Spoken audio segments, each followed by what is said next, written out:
on high, what brings you here to mystify? Hi, good afternoon, and thanks for tuning into the Kate Valentine UFO show on 1160 WVNJ. Returning today as our guest is Mr. Nick Redfern.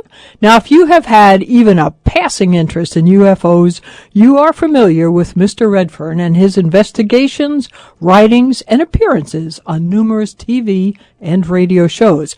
Now, today he's going to be here with us to talk about his latest book entitled Keep Out. So welcome to the show, Nick. Thanks so much for being here. Hey, Kate. Thanks for having me on again. Oh, it's great. Listen, I was wondering if it's okay with you. I'd just like to read the first paragraph of your book, the introduction. Yeah, sure.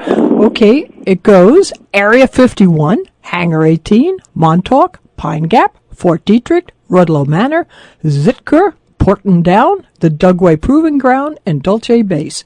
These are just a handful of the many highly classified installations of which the governments of the United States, Australia, China, Russia, the United Kingdom, and elsewhere prefer that we, the general public, remain steadfastly ignorant. Those governments have extremely good reasons for wishing us to remain in the dark. It is at these secret facilities that for decades clandestine research is said to have been undertaken into, among other things, lethal viruses, genetic manipulation, crashed UFOs, deceased alien entities, biological warfare, mind control experimentation, futuristic aircraft and spacecraft, teleportation, weather modification, invisibility, time travel, and much, much more of a conspiratorial and cosmic nature. That is one hell of a paragraph, Nick. That was great. That was phenomenal. And it sort of summed up your whole book, which was, I told you, it's been my favorite book of yours. Oh, well, thanks. I mean, it's one of those things where, it's when you're writing a book, you want to be able to get across to people from the very beginning as to what it is you're actually writing about. So, I always feel that if you can kind of give them, sort of drop them in at the deep end, if you like, at the very beginning, and then expand on what it is actually that you've summarized to start with. So. Now, one of the points you make is that these bases, although what goes on in them is secret, they themselves are somewhat hidden. So how did you find out how does this information come to you? Well, I mean, a lot of the time, I just use the Freedom of Information Act. I don't do anything illegally. I'm not one of these people who sort of tries to jump the fence at military bases and things. To me, that's just stupid. You know what I mean? Mm-hmm. Yes, I know. To take that approach or to hack computers and all that sort of thing, to me, that's just reckless. And people deserve what they get, basically, at the end of the day. And they're going to get, in today's world, hanging around a military base or a classified installation is not a good thing to do. So I basically sort of take an investigative journalistic approach to it, which is what I do in my sort of regular writing as well. And again, to use the Freedom of Information Act to interview sort of retired military and government people, hopefully on the record, and get them to talk about their recollections, etc., and try and put the story together that way, because I think when you're dealing with controversial issues, you have to do it in a credible fashion, because otherwise you just come across looking like, just like a crazy person who sees a conspiracy around every corner, and the sort of image that the media has of us, but in reality most people are sort of very in the field and level-headed, and we do our research as we would applying to any story. So, things like Area 51, Area 51, it's kind of like an oxymoron, because it's the world's most famous secret base. It's like, well, how can you have a famous secret base? It's either famous or it's secret. How can it be both? But actually, that is the case. Area 51 out in the Nevada desert, everybody knows about it. Everybody's heard the rumors about crashed UFOs being stored there, but nobody can actually get there. That's what makes it sort of a fascinating place, if you like. It was great. But you say that came to attention, or to the public attention, through Bob Lazar, who himself is an extraordinarily controversial figure. Yeah. I mean, even Stanton Friedman, who's also... He backs up his research with solid investigation, and he felt that Lazar was totally a bunk, in his words. Stan put it, bunk. But, yeah, I mean, Area 51, the whole story is an interesting one. Yeah. A lot of people think there is no such place, but there actually is. It actually is part of what's called the Nevada Security Test Site. It used to be called the Nevada test and training range, and it's this vast area that literally extends for thousands of square miles of Nevada desert. And basically, its origins go back to the 1950s. And for example, the U-2 spy plane and later the SR-71 Blackbird spy plane, they were both developed out at Area 51, and because it has this huge runway out there, so it was the ideal place to test fly classified planes, because other than Las Vegas, which is about actually it's only like a 90-mile drive from downtown Vegas to Area 51, but because of all the surrounding mountains, etc., and the isolated location and the security, nobody can get within like about 15 miles of it. So, you know, you're not going to see much. And of course, the military was very careful as to how it and when it flew these classified aircraft, etc. So for many years, from the 50s pretty much through to the late 80s, it was just this innocuous base, really, that didn't pretty much pick up on anybody's radar, because there was just nothing special about it. It was just where the military test flies its secret aircraft from. But that all changed in 1988 when Bob Lazar came forward, a physicist who claimed to have briefly worked at Area 51 on what he said were recovered UFOs. Now, they weren't, as some people have assumed, crashed UFOs, you know, that were sort of dented and destroyed and pummeled. He said that each and every one of them was in very good working condition, apart from one that looked like it had had some sort of dent in it, but all the rest just looked perfect condition. And he said initially he thought they were, you know, sort of classified aircraft that Uncle Sam had built, you know, that we were actually the brains behind flying saucers and had been keeping it secret. But his mind was changed, he said, when he was able to, or he was given a look inside these vehicles and saw that all the seats were sort of really tiny. You know, they would only fit somebody like about 3 feet tall. And the levers and everything else sort of reflected somebody of that height. And he said he was brought on board because he was kind of, although he's a physicist, he was sort of a maverick scientist who thought outside the box as well, which I guess is, you know, sort of the ideal thing you're going to want or need in terms of actually, you know, understanding a technology that's totally alternative to ours. And he said he was brought on board to try and, as he worded it, back-engineer these sources to see if the military could have some understanding of the technology involved and then utilize it, you know, for their own purposes.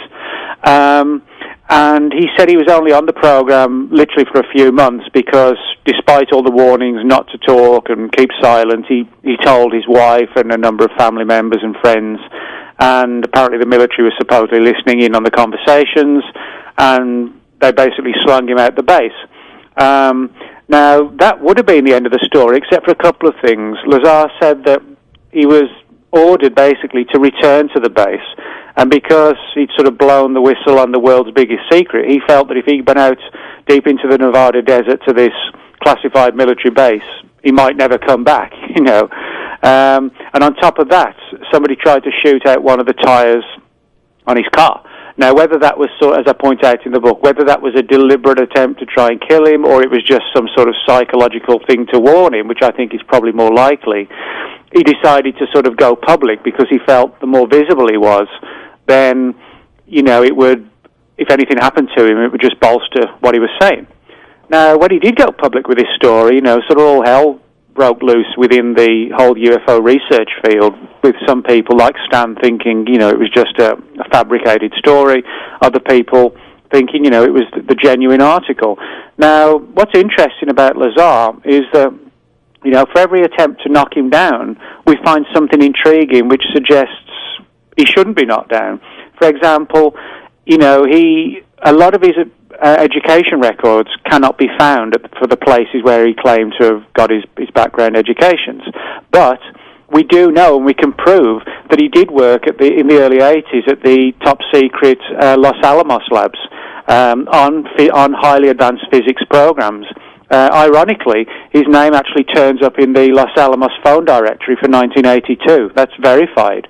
And Los Alamos actually denied he worked for them until a journalist in Las Vegas actually found the documentation confirming his employment there, and then they backtracked and said, well, okay, he did work for us, but under a contractor. So, in other words, that they actually initially denied he had any sort of linkage to the official world of secrecy and military programs, and then when something turned up, they backtracked a little bit. He even claimed to have met Dr. Edward Teller, the legendary scientist, and he said that Teller, in a roundabout way, got him on board working out at Area 51. Now, when Teller was put on the spot and asked this, again by a Nevada-based news team, you would imagine that, if you're one of the world's most prestigious scientists and somebody was claiming that you'd got them on board working on a UFO crash retrieval program or whatever, if that was a lie, you would probably want to take legal action to protect your position as one of the world's leading scientists. Teller actually didn't do that. What he did, when he was put on the spot by this journalist in Nevada, he said, well, I don't really remember Bob Lazar, but maybe I did meet him, and if I met him, maybe I liked him, and if I liked him, maybe I referred him to a job, but I don't actually remember if I did refer him to a job or not. It was sort of this very strange situation where Teller covered all his tracks and, in a diplomatic way, answered the question without actually answering the question, instead of saying, hell no, this is a complete lie, and I'm going to take legal action to stamp this out, which is what you would imagine he would have done, but he just squirmed and squirmed. So it's all these sort of weird things like this that really point in the direction that we shouldn't dismiss Lazar's story out of hand, I think. So again, a base that's big secret, hidden in plain sight. Very interesting stuff you bring up, Nick. We're going to have to take a quick break right now. Kate Valentine here on the UFO Show on 1160 WVNJ, speaking to Nick Redfern, the author of Keep Out. Please post your thoughts on our website, AtlanticCoastUFOs.com. After the show, for more information on all of Nick's books, go to nickredfernsbooks.blogspot.com. Be right back.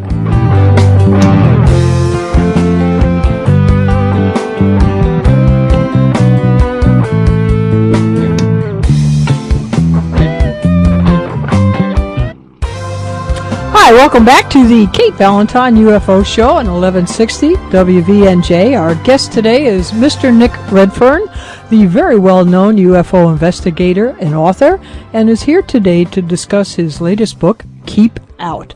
You can direct your questions and comments to Mr. Redfern now by posting your thoughts on our website, AtlanticCoastUFOs.com.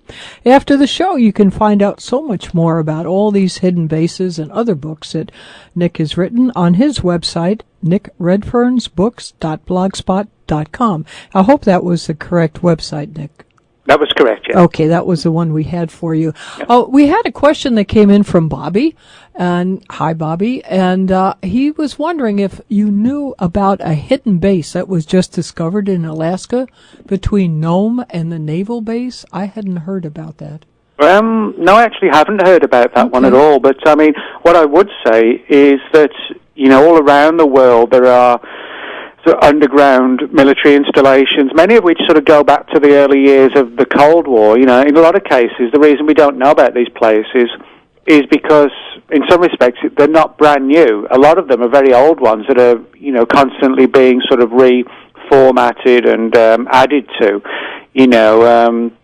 So, in other words, some of them have been around for decades, and people just haven't realized what's going on in one particular area, until sort of the bulldozers start moving in and, there's tunneling going on and things like that. So, but unless that happens, a lot of these places, say, built in the 50s or 60s, although there's work still going in them, people just don't know, unless you're a local and you know of the rumors or something like that. Sure, and why would you know about it? But I would say probably, to me, the scariest one that you cover in your book is Dulce. And there's so much information and misinformation in this theory and that theory and this researcher and that researcher. And I like the way you cover it because you just state what facts are known and then sort of let it up to people to decide. But that's a scary place. Yeah, I mean, Dulce is in northern New Mexico, and basically the stories surrounding Dulce, which go back to the late 1970s, is that in the town itself there's this huge mesa called the Archuleta Mesa, and there have been rumors for, as I said, since the late 70s, so more than 30 years now, that supposedly deep within inside the mesa is some sort of fortified installation. And, government agencies do build fortified bunkers within mountains. There's a lot all around the world. Like, for example, NORAD, the North American Air Defense Command in Colorado, that's built out of Cheyenne Mountain. Right. So this does happen. But what makes the Dulce story different is that the story is that this isn't a base that sort of falls under the jurisdiction of the U.S. military or the government, but supposedly it falls under the jurisdiction or control of hostile aliens, which, sounds highly controversial, but the story is that, there's this sort of fortified installation that not even the government dares penetrate, and that sort of the keep out warning applies not just to the public, but to the government as well, and the theory is that they're, whatever these entities are, they're sort of so menacing and ominous that the government has just left them alone, deep inside or underground, if you like. Now, of course, a lot of people sort of roll their eyes at these types of stories, the idea that there could be hostile aliens, dwelling deep underground in the wilds of northern New Mexico. But what's interesting about Dulce is that the more we dig into the story, the more we can actually verify genuine weird stuff going on in that area. For example, back in the 1970s, the FBI launched an investigation into the whole cattle mutilation mystery. These reports we get across all the U.S. of animals drained of blood and organs removed with what looks like surgical machines and tools, etc. And the FBI launched this investigation because so many of these cases were actually focused around the Dulce area. And it was clear that something organized, orchestrated, and was going on, and it appeared to be done with a great deal of tremendous technology and also a lot of stealth and secrecy, where whoever was doing it had these skills to, just not to be detected at all. And the FBI looked into all the different theories, predators, satanic cults, aliens, UFOs, biological warfare, and even the FBI came away scratching their heads because they just didn't, even the FBI couldn't get an answer. So whoever it was, they weren't even letting the FBI in on whatever the full picture was. But you can actually find these files now. They've been declassified through the Freedom of Information Act. They're online at the FBI's website, which is called The Vault, and you can download them as PDFs now. So that's one of the most intriguing things, is the fact that the area was heavily populated by cattle mutilations and associated sightings of UFOs and black helicopters all around Dulce in the late 70s.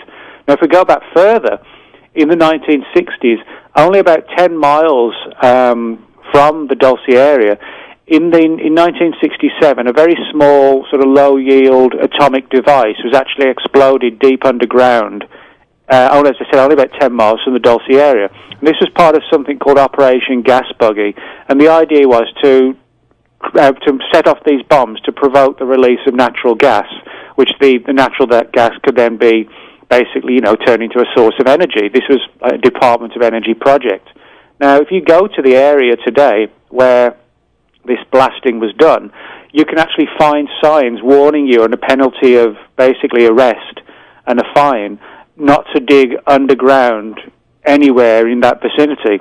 Now, of course, people say, well, that's because, they set off this device and they're worried about contamination or, people falling into holes where the ground's being blasted below. Other researchers think, is it only a coincidence that there's supposedly an underground base there and people are being warned not to dig underground? Is it, in other words, is the gas story a cover to keep people away from the underground base? Now, whatever the truth of the matter, the fact is that we have this area, Dulce, where there are rumors of underground bases, and we can prove there being cattle mutilations, black helicopters, UFO sightings, and even huge government signs warning people under no circumstances will you dig underground in this area. So it's things like this that leave the whole mystery, if you like, wide open as to what may have happened there or what may still be going on there. All right. Okay, Valentine here. I'm speaking with Nick Redfern on 1160 WVNJ about his book, Keep Out. Nick, we had a great question that came from Earl. Would you have any comment on the Paul Benowitz affair? Paul apparently saw and filled Earl prefers the term UAP, for an extended period of time near and at the weapons storage area at Kirtland Air Force Base outside of Albuquerque, across from his home. His inquiries into the matter eventually brought Doty into the mix, and he's wondering about the nature of the UAP that Benowitz witnessed. His understanding is that the underground base at Dulce was part of the misinformation to confuse Benowitz was really a tragic figure. And also Bobby wrote in too, Bobby Drake, he said, when you talk about Dulce, I think of Philip Schneider. There's another tragic figure. The two of them, there's a lot of nasty stuff that went on with that base. Yeah, well, Paul Benowitz, for people who aren't aware of it, he was a scientist who ran a company called Thunder Laboratories, which actually, the offices backed onto the fence of Kirtland Air Force Base in Albuquerque, New Mexico. And when I say backed onto the fence, I mean literally, the building was outside of the fence. And he was someone with an interest in UFOs who began seeing these weird objects flying predominantly at night over Kirtland Air Force Base and the surrounding Manzano Range, as it's called. And, of course, there's a lot of controversy over what it was he was seeing. Benowitz concluded that he was seeing genuine UFOs, from somewhere else. Other researchers have suggested, could they have been like early experimental unmanned aircraft or, these remotely piloted drones, or it could be a combination of the two, we just don't know. But what is interesting is that when Benowitz began doing his research and came to these conclusions that, there were aliens flying around and the government knew something about it, he started telling just about everybody he could. And so what the Air Force did was to sort of launch like a psychological warfare program against him, where they basically pummeled him with all these horror stories about aliens invading the planet and hostile aliens, holed up in the Dulce area deep underground. And it basically sort of gave him nightmares to the point where eventually he had almost like a complete mental, nervous collapse and had to drop out the subject. I mean, literally, these stories and these sort of whistleblowers coming forward from the military relating all these stories just plagued his mind to where he just collapsed. Now, of course, the big question is, was Benowitz on the right path? And these were people who were actually trying to help him to get information to him? Or was it the fact that, as other researchers believe, he'd uncovered classified data on unclassified military programs and they were trying to swamp him with fake UFO material to keep him away from the other stuff? But what's interesting is that this was sort of 78, 79, 80, when this was sort of at its height, or sort of 79, 80, 81 when it was at its height. But the verifiable weirdness about Dulce goes back further. For example, the FBI's files on Dulce and the cattle mutilations date from 74 to 76. This is long before the whole Benowitz thing kicked off. That didn't really kick off till 78, 79. And the gas buggy stuff and all these signs erected telling people to keep out of the Dulce area, they were erected in 67. So in other words, the Benowitz story is confusing because if the government or whoever was involved in this was basically just solely lying and spreading fake stories to him to confuse him, why choose an area that was already steeped in high strangeness and that was, in some respects, classified and off limits in terms of digging? It was almost like they took a bit of reality and swamped it with a lot of fake stuff, which often works, in terms of confusing the real picture. So, although I don't doubt that Benowitz was fed a great deal of disinformation, the Dulce angle is problematic because of the pre-existing weirdness in the area that predated Benowitz's involvement. Yeah, we'll have to take another quick break. Kate Valentine here. I'm speaking with Nick Redfern. We're on 1160 WVNJ. Nick is talking about his book, Keep Out. To voice your opinion or to relate an experience you may have had, post your comments right now on Atlantic Coast, UFOs.com. After the break, you can find out a lot more about this by going to Nick's website, nickredfernsbooks.blogspot.com. Be right back after a short break and hope to hear from you then.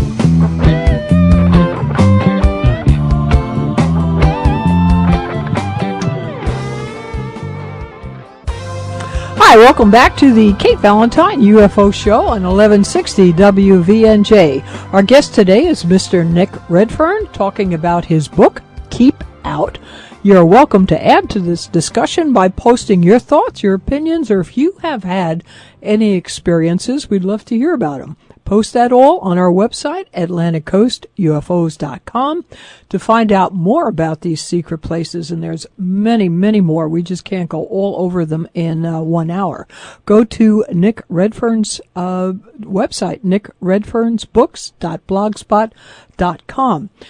So just to get away from something creepy like Dulce, I was thinking as a bit of a travelogue for some of our listeners that are in London right now, we might warn them to beware certain places on the London Underground Railways because that supposedly houses many a strange creature. Some of them even maybe humans. Is that correct, Nick? Yeah, I mean, everybody kind of thinks the London Underground, it's kind of it's how people get around London, which for the most part it is, it's this vast array of underground tunnels, like a huge network of rail, kind of like the New York subway system. Mm-hmm. But in the same way that, people talk about the New York subway system and the sewers having like alligators running around in them, there are a lot of weird legends attached to what's secretly going on deep below London in these old tunnels as well.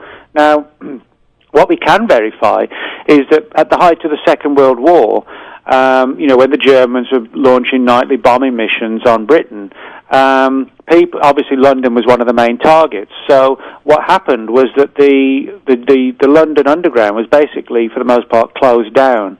And the tunnels, because they were, hundreds of feet below ground, people, when the nightly, sirens would go off to warn people that the Germans were flying across the Channel to attack, everybody would head deep into the London Underground tunnels, with sleeping bags and pillows, literally, and there would be thousands and thousands of people, just waiting it out underground until the bombings had finished. So, in other words, we know that some of the old tunnels, etc., were converted to, like, emergency areas for people. Now, at the same time, the Prime Minister during the Second World War, Sir Winston Churchill, he had like an emergency management office, like a bunker deep within the London Underground as well. And what they did, they used like a refurbished, reconditioned old station that had been closed down. Again, a lot of people don't realise that, a number of the original stations, although they still exist, they're no longer in use. Sort of new tunnels have been built and the old ones have been blocked off, etc. So Churchill had one of these reconfigured, so again, he would be safe from the bombings as well. So in other words, even official secrecy plays a role in the London Underground in terms of having bunkers in some of the old tunnels and stations, and also areas where, for example, classified documentation has been held by the government in sort of vaults deep in the underground too. But there are a lot of weirder stories that sort of go away from government secrecy as such and more into sort of, I guess almost like cryptozoological, monstrous type realms as well, with strange creatures. One of the weirdest of all, which has long sort of perpetuated, deals with something that become known as the London Subterraneans. And the legend is that, deep below the London Underground, there are in these ancient tunnels, and there are also rumours of tunnels going back way before the Underground was built, built who knows when and who by. But the theory is that, there are sort of primitive, cannibalistic type of people roaming the lower depths of the old tunnels, and living deep under London and feeding on the occasional hobo or whatever, but certainly a lot of these are kind of folkloric, like in the same way that you have the stories of the alligators in the sewers in New York. But there are a couple of verifiable cases where alligators actually have been found in the sewers. People don't realize this. There's actually one that was verified in 1935 and also one more. And it's kind of like that with these stories about these sort of devolved humans deep below London, where one of the people I interviewed for the book, a former police officer who was in the British police force in the late 1960s and early 70s, and so this was long after his retirement, which probably had a bearing on his willingness to speak. He said that they'd investigated a number of suspicious deaths on the London Underground, where it looked like people had been sort of savagely attacked by a wild animal, and they were actually basically covered up under the guise of, like a mugging or something like that, or the person fell on the tracks and got injured and, cut to pieces that way. But he said that there was a lot of weirdness associated with these deaths, and people seeing sort of strange characters in some of the tunnels, with sort of long matted hair and disheveled clothes and things like this. And he said that, they didn't really prove anything, but the mere fact that people were seeing these beings, if you like, and associating them with the deaths, it sort of really led the police to clamp down on it for fear of, hysteria breaking out. So it's a very, very weird area, on the surface, no pun intended, it looks like a normal underground rail system. But when you find all these different stories about government secrets and old tunnels blocked off and others opened up for secret military programs, etc., well, it takes on a different kind of angle, if you like. Yeah, and there's always been sort of these tales going around about cave people and tunnel people, and certainly not just in London, but that seems to be worldwide. Well, I think part of it is folkloric in the sense that people have a fascination with caves and tunnels for some reason. They're kind of seen as spooky and mysterious, but that doesn't necessarily mean things aren't going on. I mean, all cultures around the world do have legends of sort of advanced magical beings that lived underground in ancient tunnels and caves. And, you often find, or you almost always find, that when there's a legend, it has some basis in fact to it. So it wouldn't surprise me, if in times past sort of devolved people or, had just people who'd gone wild, sort of reverted to a semi-animalistic lifestyle in times past when, food was scarce, etc. And who knows, maybe in certain parts they're still down there, oblivious to us and we're oblivious to them for the most part. Well, it would be interesting to find out.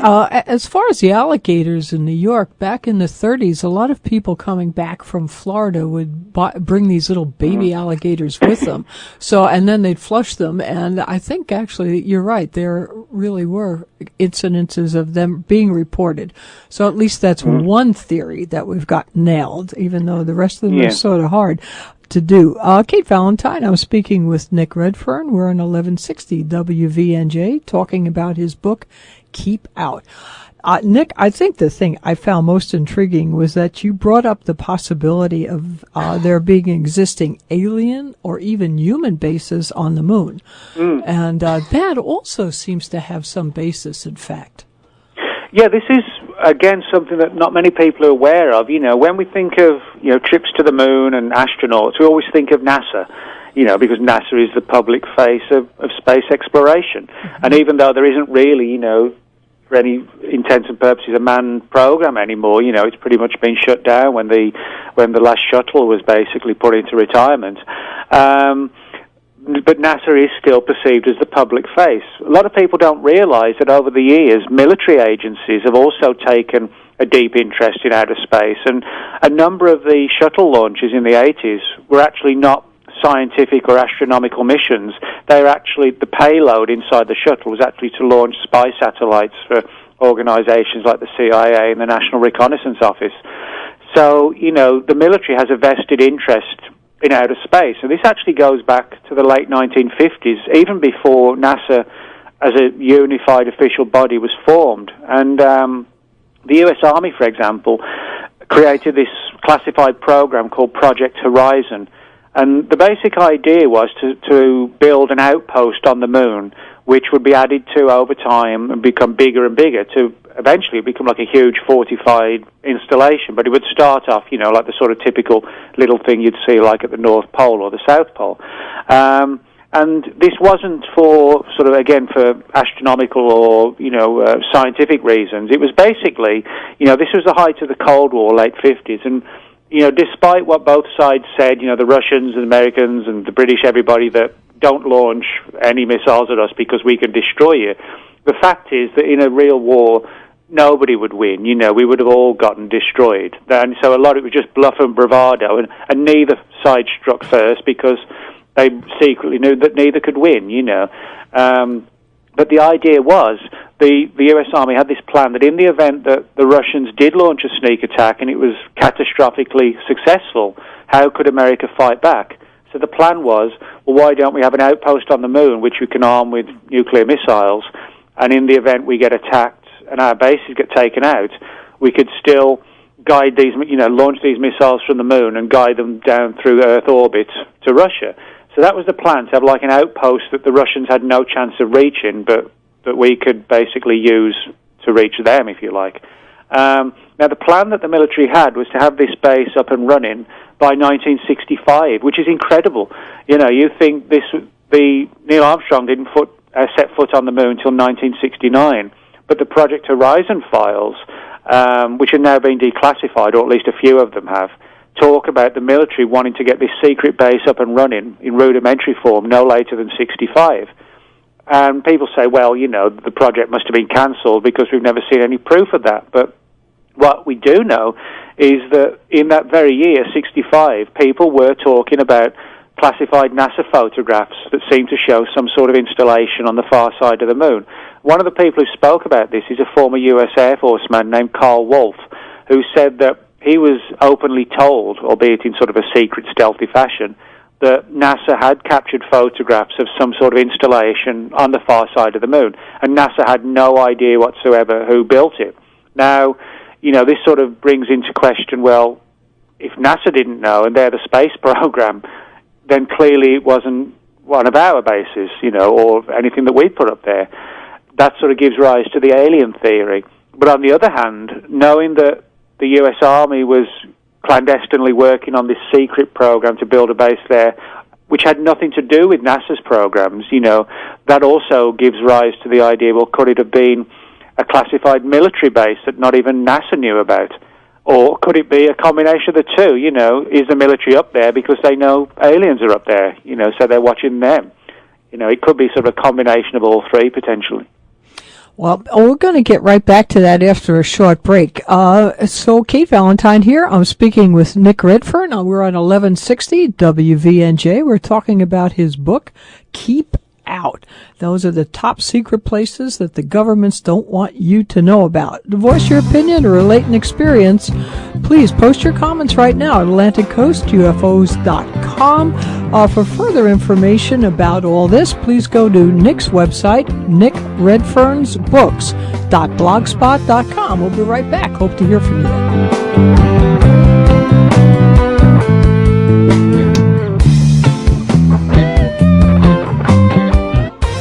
Hi, welcome back to the Kate Valentine UFO Show. Our guest today is Mr. Nick Redfern, a very well-known UFO investigator and author. Today he's here discussing his latest book, Keep Out. You can direct your questions and comments to Mr. Redfern right now by posting them on our website, AtlanticCoastUFOs.com. After the show, you can find out so much more by going to Nick's website, nickredfernsbooks.blogspot.com. So, Nick, getting back to this potentially alien and or human base on the moon, we know that supposedly a ham operator came across some of the early landings there, saying that there already were bases on the moon, and then the flyby on the dark side of the moon, saying Santa Claus is here. And so there's been a lot of talk about it, but you said in your book back in the 50s that Werner von Braun really sunk his teeth into this, thinking that, and certainly correctly so, that a base on the moon would be a great jumping off spot for any further space exploration. So there does seem to be some real solid evidence that something is definitely going on up there.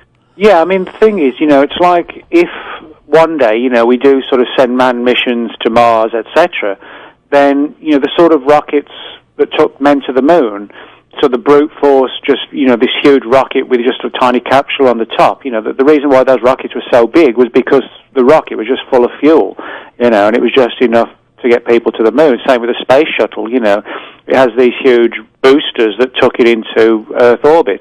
But to go to the planets, we're going to need, people have suggested, like a nuclear fusion type engine, and of course the big concern is you don't want something nuclear powered taking off near a city on Earth, and if it catastrophically explodes on takeoff, you've basically got an atomic explosion. So the idea is that, if we're going to build something like this, then let's do it and launch it, if you like, off the Earth. So that's one of the reasons why the moon, is so strategically well placed, because it's not that far away.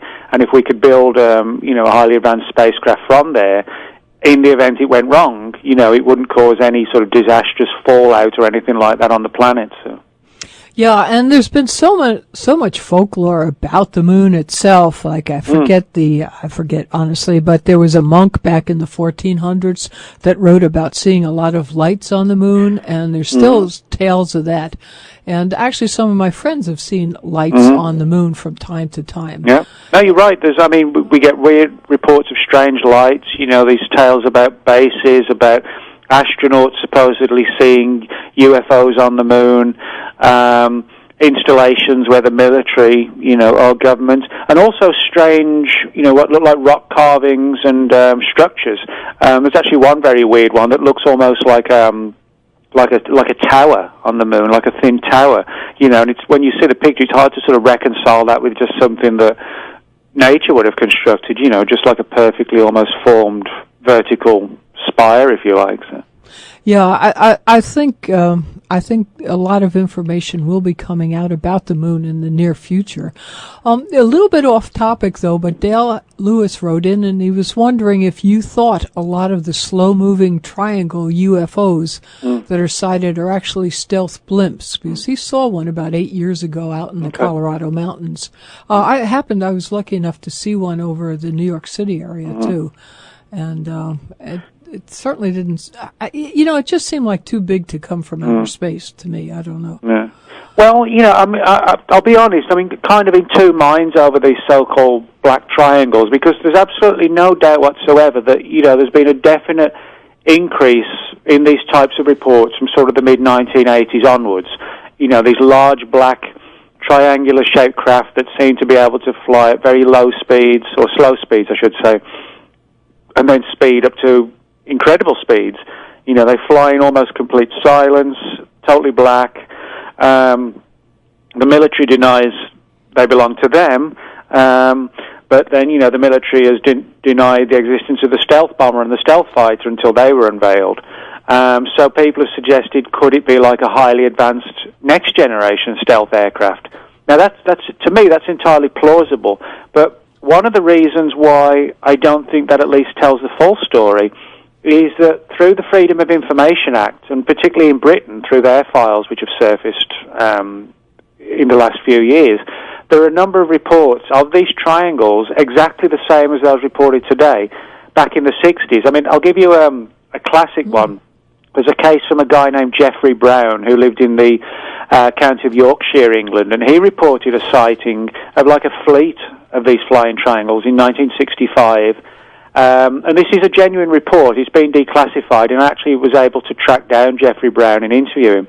And his official report, or the report that he filed that was then, marked for officialdom, talks about these flying triangles being about 100 feet in length.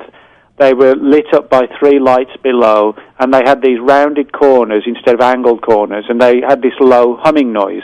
Now, the low humming noise, the illumination below, and the rounded corners are classic facets of today's flying triangles that people report.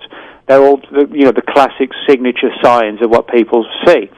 But this report from Geoffrey Brown was 65. This was long before people were talking about these more modern-day flying triangles, and yet his description was exactly what people have been talking about from the 80s onwards over the US. So, it's difficult to understand when you've got a report like this, which is verifiably filed with the Ministry of Defence in England nearly 50 years ago, and then how you reconcile that with these modern-day reports if they're just military aircraft. If we were flying them back in the 60s, why weren't they put on the battlefield, say in Vietnam or wherever? So I think, like a lot of the UFO mystery, I think some UFOs belong to somebody else. Whether they're extraterrestrial, interdimensional, I don't know, but in my mind, they exist and they're coming here. But equally, I think as our technology develops, there are more and more domestic UFOs, if you like. And I think that's the problem, that the more and more our technology advances, it's going to become even more difficult to differentiate between what are our UFOs and someone else's. And I think there's often a tendency to want to pigeonhole it into it's this or that. But I think with the black triangles, some of them could be ours and some of them could be somebody else's. Well, I tell you, case in point, the U.S. Navy just released news that the UFO-shaped drone was being flown now over Washington, D.C., and when it was trucked into the city, everyone thought they had seen a UFO. Yeah. So, yeah, that was pretty. That was, and again, a little bit off topic, but I thought it was an interesting question because I haven't heard of this. Al had written in and asked if you knew anything about the black-eyed children phenomenon. I have never heard of this. Yeah, basically, this sort of goes into the whole issue, or some people believe it's sort of connected with alien abductions. You know, in abductions, people talk about genetic experimentation, and people often see these so-called hybrid babies and hybrid children that kind of look like a combination of us and them, if you like. And one of the sort of outgrowths of this sort of research, although it's not specifically just linked to abductions, is the so-called black-eyed children, where people have received almost like visits at the front door by these black-eyed children as they become known that demand to be let in. It almost has like creepy Men in Black aspects to it, you know, where they seem to turn up on people's doorsteps and people kind of get frightened and intimidated and won't open the doors. There's a lot of stories like that, and other ones where it's been suggested, you know, that the black-eyed children are kind of like an alien hybrid or something. Other people take the view, you know, that they're more paranormal or occult-based, you know, some sort of like a negative entity or energy in some form. There's actually a very good book written all about this by a friend of mine called David Weatherly, which looks at all the different theories and the different parallels, and it's called The Black-Eyed Children. And that's sort of, for me at least, is like the definitive book on it. But it's sort of a very weird mystery which has UFO overtones, but also has sort of paranormal and occult aspects attached to it as well. Wow. Well, thank you. I had never heard about that. I'll have to look into it. But we're coming sort of to the end of the hour, and I was wondering, what do you conclude about all this? So many bases, so little time. Well, yeah, I mean, in sort of in concise terms, what I would say is that, you know, to have installations that are fortified and classified, it allows a tremendous amount of secret work to go on. And much of this is just, you know, sort of valid, normal, everyday stuff to protect the country. And for the most part, you know, I don't dig into that in the book because, you know, I'm not interested in recklessly revealing information, you know, on our military capabilities. I focus on those places in the book that deal with paranormal stuff or UFO stuff, etc. But I think, you know, strategically placing somewhere out in the desert and fortifying it, etc., that explains how and why it's so easy for government agencies to hide the truth about UFOs, because if your information is held, you know, 90 miles from or 90 minutes from downtown Las Vegas in the heart of the blistering hot desert and no one can get out there, well, that makes keeping secrets even easier. So, you know, when people say the government can't keep secrets, I say, well, try getting out to Area 51. Good luck. You know, you won't be able to. So secrets are being kept. I like the quote from your book. You said, you know, what happens in Area 51 stays in Area 51. Yeah, just like it's near neighbor Las Vegas. So. Well, as usual, this hour has come to an end all too soon, and our audience would love to get further information about all this, I know. So what's the best website and anything new coming up? Any conferences, lectures? What's going on? Yeah, sure. Well, people can reach me at nickredfernsbooks.blogspot.com, or if they type me into Facebook, just type in Nick Redfern, they can find me that way. I'm always pleased to chat and, you know, talk to people and discuss things and whatever. All my books are available online, Amazon, etc., or Barnes & Noble, you know, bookshops. As for conferences and lectures, I have one called the Austin Center for Spiritual Living here in Texas. I live in Dallas, but this will be in Austin the last weekend of September. Second week of September, I'll be in Oklahoma doing a talk about Bigfoot at the Cryptid Fest. So Sounds great. I'll tell you, if you're out there in Oklahoma, go see it. Thanks again, Nick. Really, thank you so much. thanks a lot, Kate. You're welcome. And thank you, as always, to Dave and Bill, whose expertise make this show possible. Thanks to our sponsors for keeping us going, but mostly thank you for listening. I hope you enjoyed this discussion as much as I did. To hear it again, tune in Sunday at 4 or pick it up on our Still Free podcast. See you next week. Our guest will be Scott P. Davis. This is Kate Valentine. Have a wonderful weekend. And remember, keep your eye on the sky. Bye.